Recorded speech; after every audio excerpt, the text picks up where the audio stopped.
What's up, guys? Welcome back to the channel. Today we're going to be showing you guys something that is relatively new that we have been using for a while. So on my Tacoma here we have a CVT mount hood tent. This is the small size, and what we're going to be showing you guys is underneath the tent. So it is going to be a tent riser. I'm pretty sure you guys have heard of them by now. This is what they look like here. So this one is made from Up Top Overland. This is a 1-inch tent riser.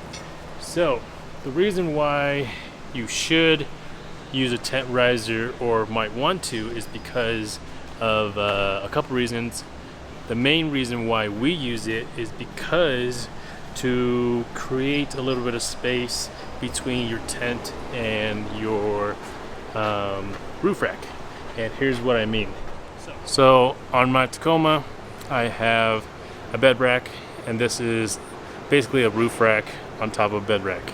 So this is the truss bed rack by Up Top Overland. This is the EX rack that is made for the truss. So this goes on top of this. So basically it's a rack on top of a rack. And then this one is the Alpha rack. So let me hop up in here. So right there, where there's a little bit of gray, we used to have some plastic, or not plastic, foam padding to prevent noise from the tent hitting that load bar. But now that we have the tent riser, you guys can see there's a little bit of a gap, so it doesn't hit it anymore. What we're doing today, we are taking off the mount hood tent. We are going to be putting my iCamper back on, right over there, the one with the topo map and R4T on top. So the tent riser, this is the 1-inch one, like I mentioned.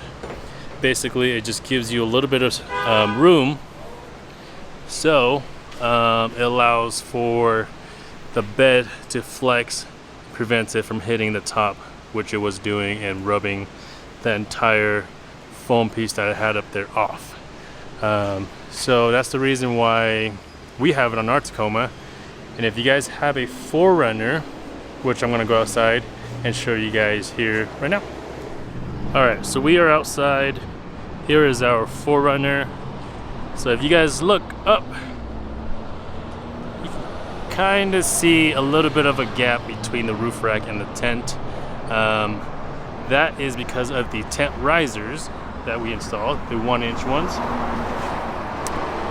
which you can kind of see right there as I go up and down.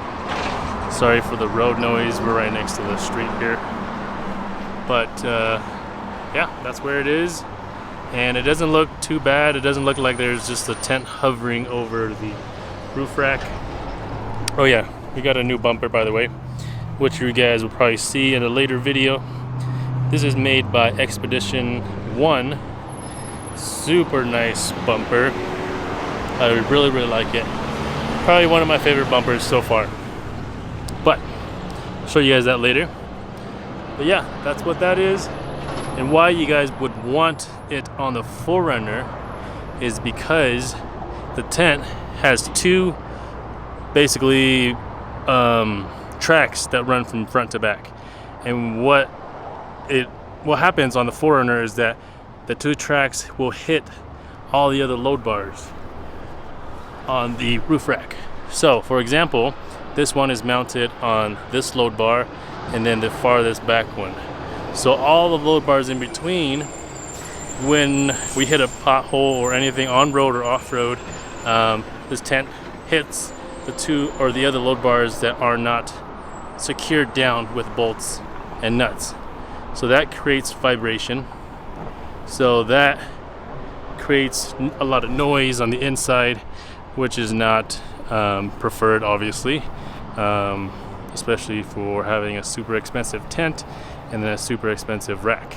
So having the tent riser lifts the tent up from the other load bars, so that way you're mounted on two load bars and it hovers about an inch above the middle load bars, preventing it from touching and just vibrating and shaking on those other load bars. Now that you guys saw that and kind of listened to me explain it, I'm going to take this CVT tent off and show you guys how those tent risers are mounted to the load bar. Alright, so we got the CVT off, no rack. We got the Sky Camp on the hoist. Let me show you guys what the risers look like on here. So here they are. Load bar. Underneath here we have the 2 track nuts, basically nuts that go into the track, and then a washer and a M6 bolt. So I got 4. You can install more if you want to, but basically these just raise it off that inch that I told you guys about, getting it off of the other load bars to prevent any noise from those bars. And the main reason on the Tacoma, so it doesn't hit the load bars on the roof rack. So now let's just get this tent back on and be done. Alright, so we have the iCamper on the hoist. I want to show you guys a few things. This is some hardware that we made for the iCamper. So this is the exact width of those channels, those 2 channels right there. So it'll slide right in there, and it'll be a carriage hole for this carriage bolt, and it's shorter than the one that would normally come with the 1.0 brackets that iCamper sells. And it's also going to come with these nylock nuts to pair them up, so that way it doesn't go anywhere. So we're going to slide those in those channels, install this, and then bolt it down onto the risers up there. So this will be available. It'll probably be called like the iCamper tent riser brackets, something like that. That's what those are going to be for. We're going to be installing the same awning brackets. Oh yeah, I forgot. I took off that awning. So that one, which is over here, this is the OVS 270 LT awning. I think LT stands for light. So basically all it does is it swings out all the way over to the tailgate, so you get that amount of shade. We're going to be installing a different one today. This is the standard one.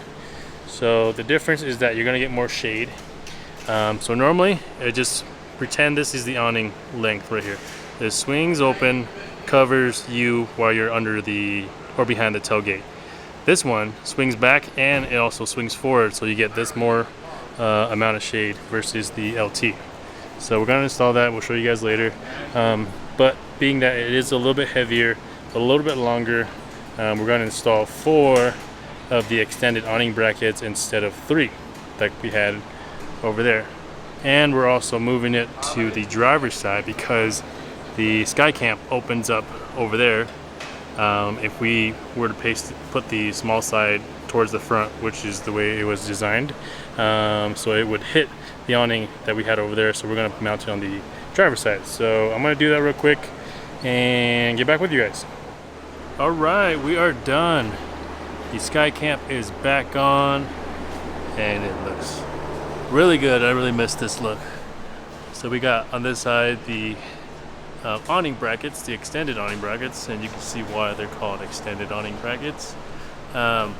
It's so we can clear the iCamper when it's opened, and we got 4 of them, so we can run this big 270 awning. So this is actually bigger than the one that was on before. This is the standard size.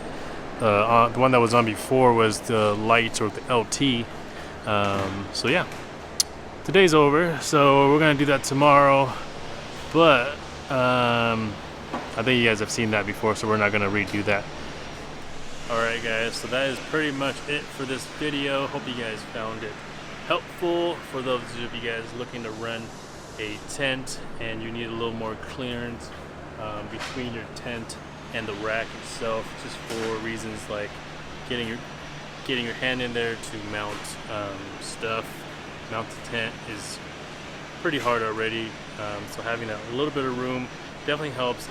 And the main reason why we do it is to reduce the noise, actually get rid of the noise completely with this one, with ours at least. There's no more noise on the 4Runner or the Tacoma. But that's pretty much it. And yeah, if you guys aren't subscribed, make sure you guys are subscribed. Like the video if you guys liked the video, and we'll see you guys next time. Peace.